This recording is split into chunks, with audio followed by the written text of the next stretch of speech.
I actually asked a few friends what I should ask you today. What do you think the most common question was? Depends what friends you ask, I guess. They asked about the mullet. Yeah. You sick of talking about the mullet? Not, You must regret it. You had a mullet and now it's become like a mainstay of fashion and you don't have it. I like to think I was a part of that, John, you know, bringing the mullet back. But I think after lockdown, everyone sort of came back with mullets, and my mum hated it, my wife hated it. I said that I was going to get cut off after the Six Nations, then after the Lions, and I thought that was the right time to do it after the Lions tour, and Dewey obviously did it, and yeah, sad day, but It had to happen. The Australia win, it wasn't a classic, but what was the most pleasing thing for you about that game? It was very stop-start, a lot of penalties. That's a prime example of one of those games, a scrappy game that we would have been in the battle and probably lost a few years ago. So it's good that we can, even with a scrappy win, I don't think any of the fans in that stadium cared that it was a scrappy game, as long as we got the win, and we did, I guess, and in front of a sellout again, and to have all the fans back at BT Murrayfield was amazing.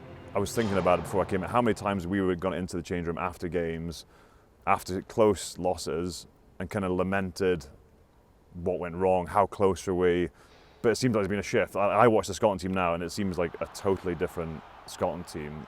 Is there something you can pinpoint that on? I don't think so. Like you say, I think in the past, it's not that we've ever been a million miles away from winning these tight games, and I remember coming off the pitch, like you say, and talking to you, and it's always those shoulda, coulda moments, and I think every team sort of probably does have those moments, but that's the difference, being able to win those games, really tight games that maybe 4 years ago we might have lost those tight games. And I think we have to sort of get those good performances and actually try and win something, and then, because then that's the only way you're going to be remembered in 10, 20 years time. People won't remember this Scotland team if we don't, I guess, do anything. It does feel to me like a once in a generational Scotland team. I played in a lot of Scotland teams that were like, oh, brave losers, but Scotland aren't brave losers now. Like, you're winning big games, you're beating England away, France away, you're beating Australia. We're at a place now where we are respected. I think definitely it's just backing results after results. That's what good teams do, and Australia last weekend, Tonga the weekend before, the back end of the Six Nations, it's all about being able to,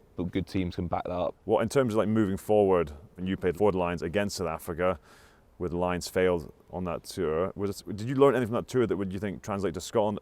Well, we've got a meeting in about half an hour, Find so out. I'll probably be able to tell you more after that. But yeah, I think being on that tour and having a lot of players who were on that tour and the coaches, I think that'll help us this weekend.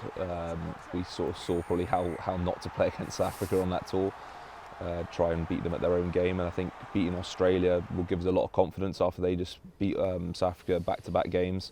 They ran South Africa about, and South Africa don't like that. They want a tight game, and you know, they're a very good physical team, but I think they've also got weaknesses in their game that you can exploit, and I think if we can do that, it's going to be a really tight game. Can you tell us where the weaknesses are? Or?